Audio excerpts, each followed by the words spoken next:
हम सबके किचन में एक बहुत ही आम सी चीज होती है ना, प्रेशर कुकर। लेकिन क्या ये सिर्फ एक बर्तन है?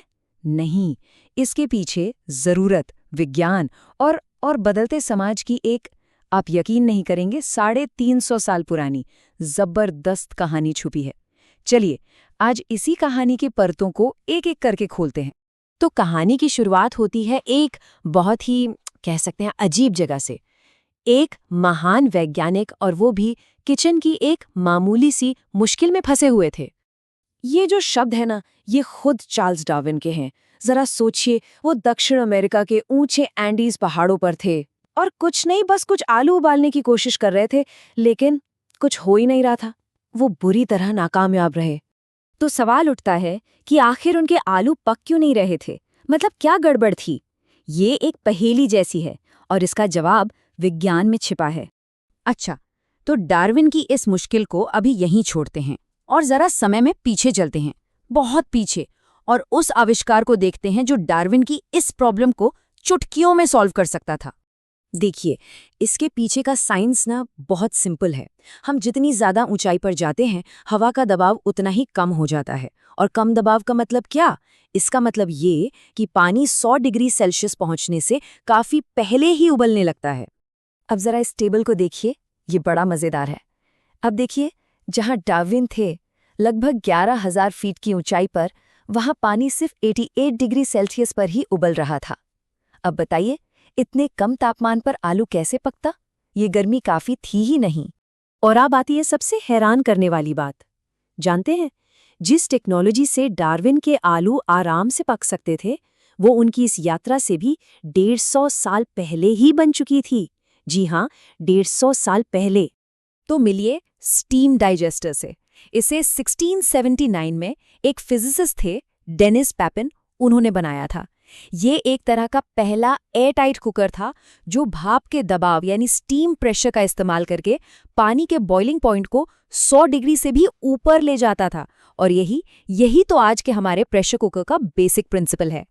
ओके, तो अब समय में एक बहुत लंबी छलांग लगाते हैं, सीधा पहुंचते हैं 20वीं सदी में। एक ऐसा दौर जब इसी पुराने आइडिया ने अमेरिका के किचन में एक क्रांति ला दी थी। जरा इस नंबर पर गौर कीजिए, 4.1 बिलियन यानी 410 करोड़।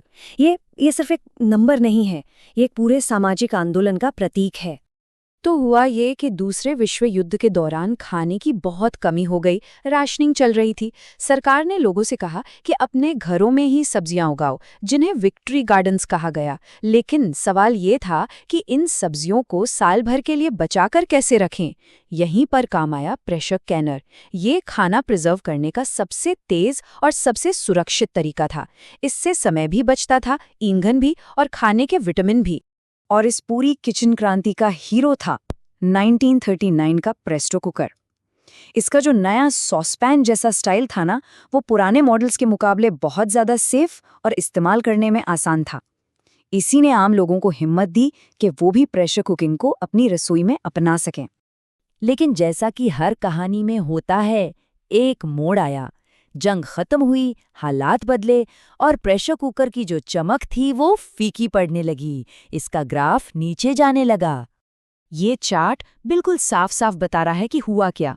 देखिए, 1950 में करीब 37% अमेरिकी घरों में प्रेशर कुकर था, लेकिन 2011 आते आते ये नंबर गिरकर सिर्फ 20% रह गया। बहुत बड़ी गिरावट थी ये। तो सवाल है, ऐसा हुआ क्यों? इसके पीछे दो बड़ी वजहें थीं। पहली, पुराने मॉडल्स के फटने की कहानियां बहुत थीं, तो लोगों के मन में एक डर बैठ गया था। और दूसरा, किचन में एक नया खिलाड़ी आ गया था, एक जादुई डिवाइस, माइक्रोवेव ओवन। ये खाना पकाने का एक बिल्कुल नया और सुपर फास्ट तरीका लेकर आया था। लेकिन पर्दे के पीछे टेक्नोलॉजी अपना काम कर रही थी, वो चुपचाप बेहतर हो रही थी। पहली पीढ़ी के वो शोर मचाने वाले सीटी वाले कुकर, उनसे हम दूसरी पीढ़ी के शांत स्प्रिंग वाले कुकर तक पहुंचे, और फिर 90s के दशक में आए तीसरी पीढ़ी के इलेक्ट्रिक कुकर। ये सब एक जबरदस्त वापसी की तैयारी थी। और फिर आया साल 2009 और एक ऐसा डिवाइस मार्केट में आया जिसने अकेले ही प्रेशर कुकर को एक पूरी नई पीढ़ी के लिए फिर से कूल बना दिया। देखिए, जो पुराना क्लासिक प्रेशर कुकर था, उसका एक ही काम था, प्रेशर में तेजी से खाना पकाना, बस। लेकिन इंस्टेंट पॉट वो कुछ और ही था। वो एक मल्टी कुकर था। मतलब प्रेशर कुक करो, स्लो कुक करो, चावल बनाओ, स्टीम करो, यहाँ तक कि दही भी जमा लो, सब कुछ एक ही बर्तन में। और ये जो इसकी वर्सैटिलिटी थी ना, ये आज की भागदौड़ वाली जिंदगी के लिए एकदम परफेक्ट थी। और सबसे मजेदार बात यह है कि इस ब्रांड ने कभी टीवी पर ऐड ही नहीं किया। इसकी सफलता आई वर्ड ऑफ माउथ से। लोगों ने एक दूसरे को बताया और सोशल मीडिया पर तो इसके फैन क्लब्स बन गए।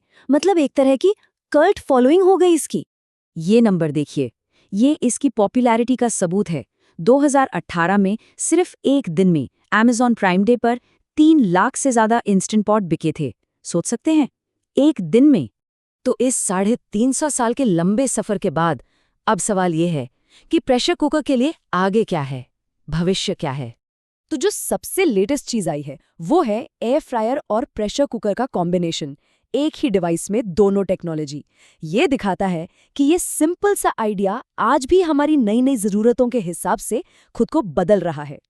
तो आखिर में सवाल यही बचता है, 350 साल के इनोवेशन के बाद कुकर की जो अगली पीढ़ी आएगी वो हमारी कौन सी प्रॉब्लम को सॉल्व करेगी?